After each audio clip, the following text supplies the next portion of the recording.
There, this is Dara Connolly, as in I dare you to be more impactful when speaking in front of an audience.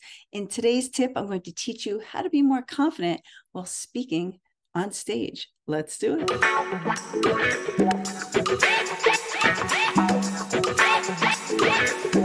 I have 3 tips for you and a bonus tip to help you get started. I know a lot of the clients I work with are either novice speakers or seasoned speakers that want to up their game and get into higher and bigger stages and higher fees.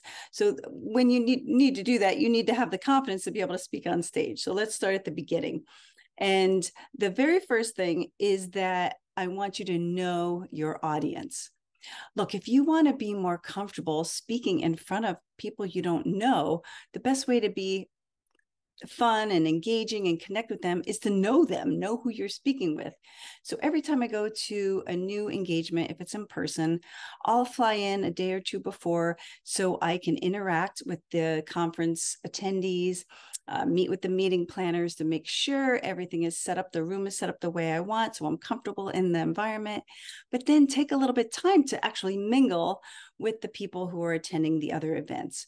This way, when you walk into the room, it's not like you're talking to strangers.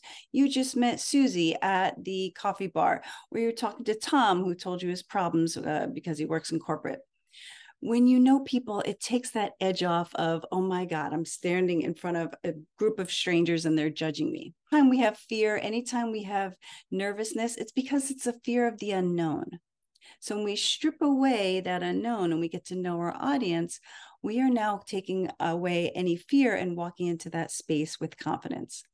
So when you are on that new stage, spend a little bit of time before the actual moment that the curtain call is for you to walk around the room, work the room and talk to people, meet people.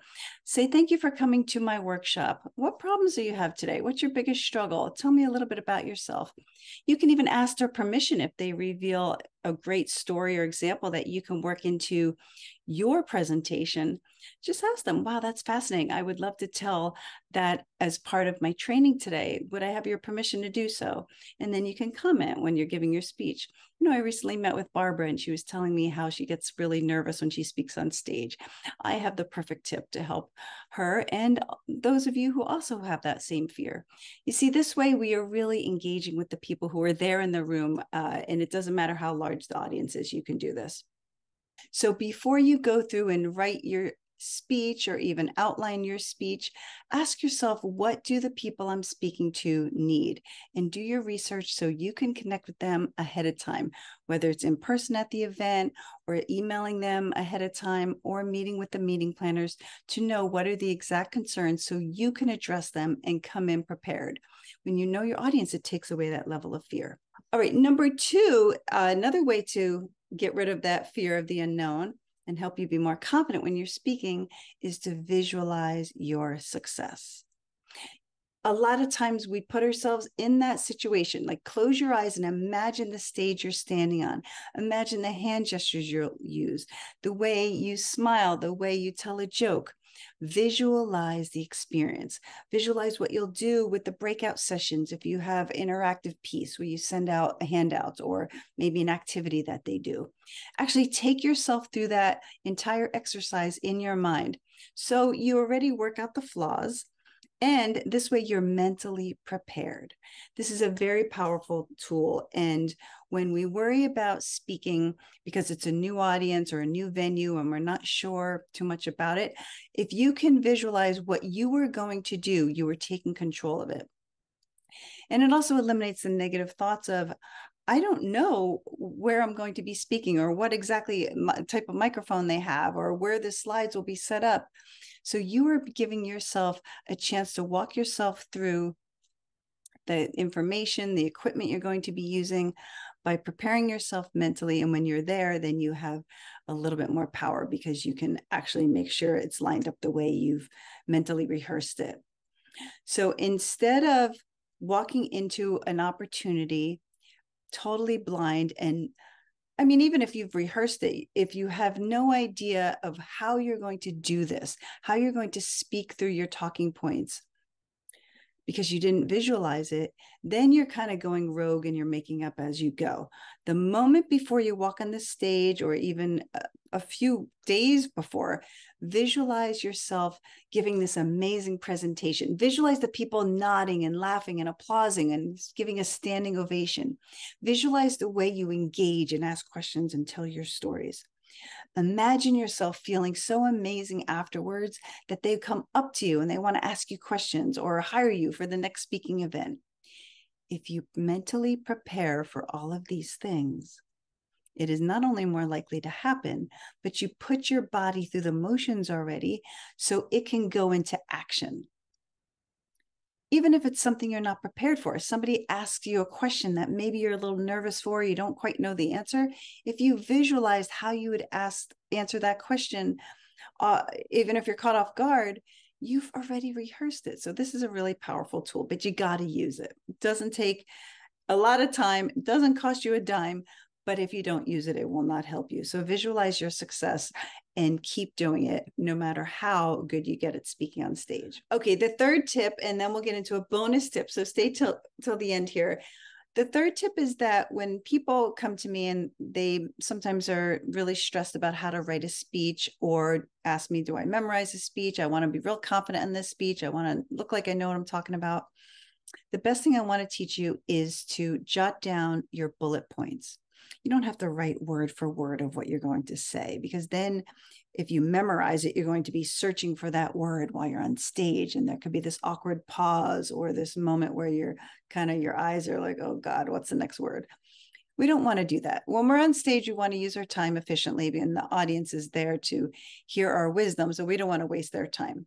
But if you jot down the bullet points that keep it so you know the structure of what you're going to talk about, it prevents you from memorizing and reading a full script, and it allows a little wiggle room. If all of a sudden you look at the time and you're like, uh-oh, I'm going 10 minutes over, you know what bullet point you can easily omit. Or if a meeting planner comes up to you and says, hey, the speech after you is canceled, so you have an extra 20 minutes, you know you can elaborate, because you know in your head, or maybe in the notes in front of you, the bullet points you want to follow. So we're not interested in learning verbatim, word for word, memorizing a speech. I want you to know the structure, know what story you want to start with, know the 3 points you want to share with your audience, know the conclusion or the call to action you want to add. Just a few words on a page will help you stay in the flow and follow a through line through your speech so you don't go off on a tangent. You should have something written down so you stay on track. And this way, it'll give you a little bit of space to add or omit if you want to, based on how the speech is going in that exact moment. So it's a very flexible approach. In giving a new presentation, or it's a new audience and I want to make sure I hit a certain point, a little piece of paper with a few notes, bullet points to keep me on track, to help me remember the points I want to add, is perfectly fine. Just gives you a second to look at your notes, and then you're back and you're engaging with the audience. Some people use index cards. That's an effective tool. You want to have a few words written down, and that'll jog your memory of how to elaborate on that point. So remember, this is important. You don't need to write the whole speech out in order to deliver it. What you want to do is be able to speak naturally with the words that you've practiced, because you practiced your speech, by using the bullet points to help keep you in the flow of the moment.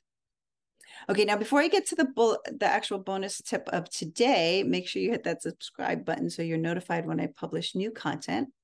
And of course, at any time, if you want to reach out just to jump on a call to learn how you can speak on stage with impact, maybe get into the world of professional speaking or TEDx, go ahead and send me a private message, or feel free to go to DaraConnolly.com. Okay, so for today, the bonus tip is to keep it simple. This is good news. You don't have to learn new lingo or try to learn the word of the day in order to impress your audience. Everything comes down to connection. You know, you've heard me say connection over perfection. So keep it simple. The audience doesn't care what sentence structure you use, or if you used a higher level of language because you're speaking to PhDs. make it relatable, make it realistic. People engage with you when they can relate to the stories you're telling, the examples you're using, the activities they're doing. If you can bring this down to simple stuff. There was a time when speakers would get on the stage and have these amazing stories of they've climbed Mount Everest with one leg and with my eyes closed. And, look, we don't need to try to outdo each other. If we actually just take it down a notch and simplify the message so it's easy to be remembered, it lands well with every member of the audience, and everyone who listens to it can relate to it, then you hit it out of the ballpark. Not every speech is going to be a hit. I mean, let's be honest. But the point is, if you can connect to just one person in that audience, that's successful. So look at that person, talk to that person, simplify it enough so you're not talking down to them, but you're making sure that they can relate to it.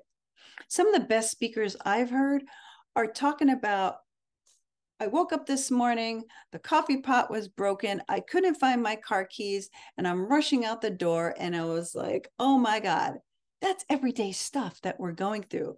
I can relate, you can relate. When that happens, when we hear that story, we lean in, we engage, because we know that this is a problem that we have. This is something we've all dealt with. So these are very important strategies in order to become a confident speaker.